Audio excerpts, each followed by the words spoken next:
Hello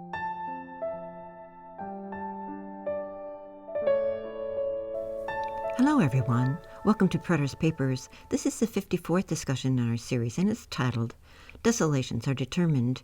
You can find this 2-page printable fact sheet at preteristpapers.com.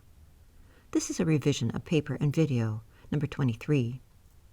In this study we look closely at this very dense passage, Daniel 9:26-27, and seek to show that 4 references, the Anointed One, the Prince, and the 2 he pronouns in verse 27 refer to Jesus Christ.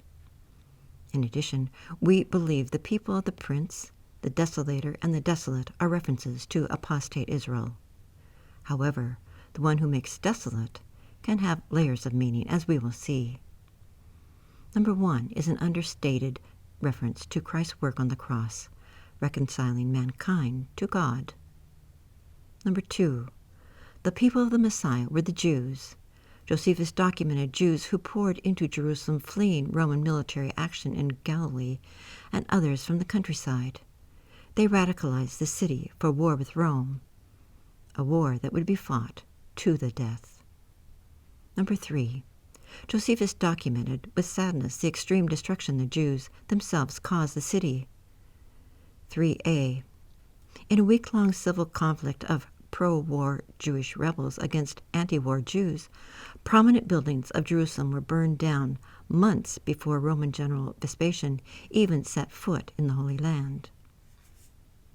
In B, Ananus, the high priest, lamented over the plundering and slaughter of the people by Jewish forces and acknowledged the Romans had never acted so wickedly against the citizens. They brought disgrace on the entire Hebrew nation. 3d documents when the Jews initiated the burning of the temple. In F, Roman General Titus condemned the rebels for their indifference to the temple. He departed from the rules of war to try to save this beautiful sacred structure, but the zealots acted in callous disregard and were responsible for its destruction. And number 4, Josephus attests to the fact the rebels used fire as a weapon more than the Romans, even though it was their own city they were destroying. The zealots battled on even after the people were dead. The temple was burned to the ground, and the city completely given over to the Romans. Number 5, the new covenant was for 1 week, which, using the reckoning of Daniel 9, was 7 years. Jesus' ministry was 3.5 years, and his judgment of Israel was 3.5 years. 7 years were needed for the end of the Old Covenant and the establishment of the New. We looked at the 70 weeks of years in paper and video number 22. Number 6, the end of the sacrificial system occurred in the middle of the week at the end of Jesus' 3.5-year ministry, when he was victorious over sin, death. Number 7, the one who makes desolate can be seen from different vantage points. Throughout his recounting of the Roman and Jewish conflict, Josephus documented it was zealot-led Israel guilty of trampling the holy city and destroying it. Israel was both the destroyer and the destroyed. But in addition, we see Rome acting as God's instrument of destruction as well. However, seen through spiritual eyes, it was the work of the Son of Man, coming in the power and glory of the Father, that caused the tribes to mourn. God had long ago declared their end in the Deuteronomic Song of Moses. So who was the one that made desolate? Materially, it was the Jews and the Romans. Spiritually, it was the sovereign Lord of all things. Number 8, we saw in the Song of Moses, the end of Israel was decreed. As an eyewitness, Josephus served up the details of that end like no other could.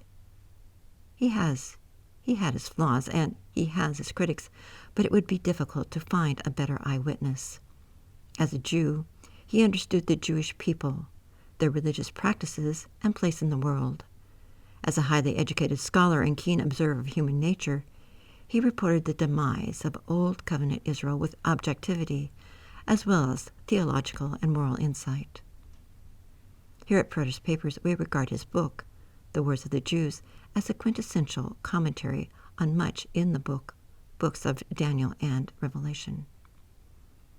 Using his historical account, we are amazed at the great clarity he gives and are struck with wonder at the unparalleled brilliance of these prophetic scriptures.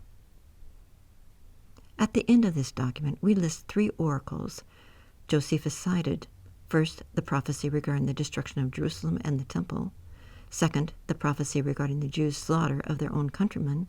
And third, the prophecy regarding a great ruler coming from Judea. Josephus believed the great ruler referred to Vespasian, who was in Judea when he was called to be emperor of Rome. However, we see it as a reference to Jesus Christ and the full establishment of the kingdom of God, which is reconciliation with our Creator. It appears all 3 of these prophecies could refer directly to these 2 verses of Daniel 9. See what you think.